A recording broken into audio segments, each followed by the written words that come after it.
I'm not talking on their behalf, but what I see and the people I've met that are part of this project, they just think it's worth it, you know, about making their voices Well, heard. it buys her protection. Sorry? It buys her Yeah, protection. exactly, because if something happens to one of them, I guess we could use our project and say, you know, we have them on video saying this is their problem. For example, in the fair working conditions, there's a man who didn't want his face to be shown, so you can't see his face. An Afghani woman in Sweden, which is one of the things I wanted to mention. Here we see two countries where most people know there are problems in those countries, but we specifically chose Sweden for access to healthcare and access to justice, because contrary to what people think, it's one of the worst places in Europe to be undocumented. It's not Spain, it's not Italy, in general, as such. The laws in those countries are there, but in Sweden, it isn't. So it's breaking those myths as well. In terms of the Nobel Peace Prize, we've had a lot of comments being made in general about why they got it. And surprisingly, some of our international partners have said, well, this could be not accepting the decision, but saying this could be an opportunity to hold the EU responsible and saying you received the Peace Prize, now you have to live up to it and change. But I mean, that's a positive way of looking at it. So. I have one comment on the CRC in Holland, because I know the last time there was a report to the committee. That's one of the issues that Holland always, gets a tap on the fingers on the situation of children as a result of that happens. And then I have one question, just to be clear.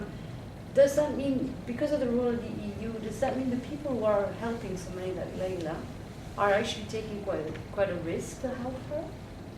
It depends on the country you're in, because in certain countries it's actually become like the law. It's within the law that they criminalize advocates and people that support them.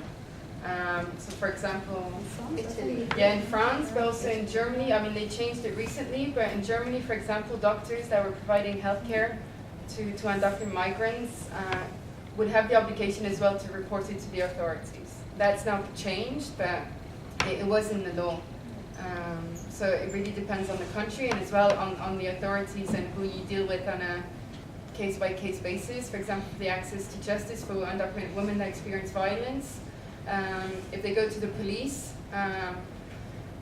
normally, the police will feel an obligation to tell the migration authorities. But if you end up talking to a nice policeman that's been sensibilized and aware of the issue, then he might not do his duty and might help them, or call a shelter, or call, we know in Brussels there is a lot of networking, but also in the chapter on women, if you have a look at it, we show the example of the Amsterdam police, who have set up this new initiative of training police officers and getting their numbers and giving those to women's organization of shelters. So that if they have a woman coming to them, they can directly call those police officers that are a bit more open-minded and within the program to take in the report and not put it on the report that they're undocumented. Sorry, the police are training the police to not do their duty?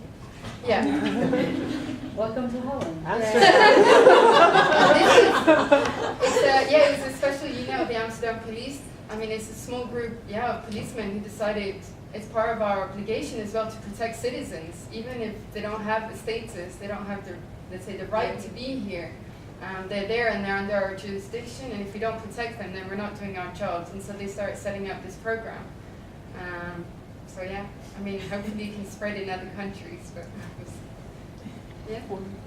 This for the organizer mainly. Do you have any relationship between the war on terror, which is globally, and the situation that faces the asylum seekers as well as the economical immigrant who are coming to Europe especially? Because this affects visa, affects movement, affects even the citizens of Europe who are from different ethnic backgrounds. Do you have any relationship in the study?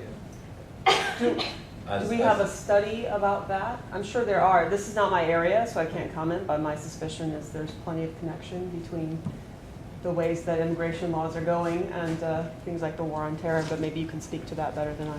I mean, I'm not an expert on that either, but just maybe not even just the war on terror, but like we were saying, the rise of the extreme right and this creation of discourse of them and us, which we try not to use, and even in our reports, to just not build this difference, what's them and us, and yeah, just linked to racism and xenophobia in general. I don't know specifically about the war on terror. I think it's just used as a justification to bring these different measures forward. Can we take one more question, then we'll go break for coffee? Just a comment might be helpful. A colleague of mine in Bath has done, she's Italian, she's done a study in Italy about the far right and their whole approach to kind of, on one hand, seemingly preventing immigration, and we're not going to let them come in and take our jobs, but actually many of those same people are actually involved in ensuring that a certain number of people come in undocumented in order that they can then be exploited. So, I mean, it's, you know, that in a nutshell is the kind of paradox. The far right often, they want to stop it on a formal level, but actually they wish to have at least some of it happening on an informal, undocumented level, because it's actually, and then they can exploit those people. Yeah, I mean, that's part of the Fair Working Conditions chapter, like the Garden of Europe, the south of Spain, Almeria. I mean, this is why we here, consumers in Northern and Western Europe, we can buy salads and fruits for like nothing, because it means down the line somebody's not being paid and living in a like horrible working but also living conditions. So yeah, I mean, there's been a lot of studies, and we try not to focus on that in our work, because we don't want to see them as economic objects rather than humans, as we've been talking today, but they contribute to our society, to the economy, to everything we use on a daily basis. And we need to take that into account as well. That in a way, the EU, where like the Fair Working Conditions chapter also has an interview, just a quick anecdote about the man who doesn't want to be shown. He was working construction, and he's actually working to build the crèche, so the child care building for the European Parliament. And he was undocumented. I mean, it's not the fact that he was undocumented that's a problem. Like, they can employ undocumented migrants if they want, but it's about the working conditions. They didn't pay his last salary, and this is the institutions, you know. So if they're not doing it, and then they're preaching to others, so it's bringing that forward. So maybe that's relating to the comment about how it's being received. We'll see if we get any feedback once enough people have seen it in the parliament to say that's not true. We haven't heard any feedback yet, so we'll see. Thank you, Alex. Just a quick outside, we've created a manual about how to use the web documentary, what a web documentary is, to get people aware as well, but also on the technical side, because before I started I had no idea what a web documentary is or how to embed it in a video or anything, so you can find all of this in this manual. Great. Thank you.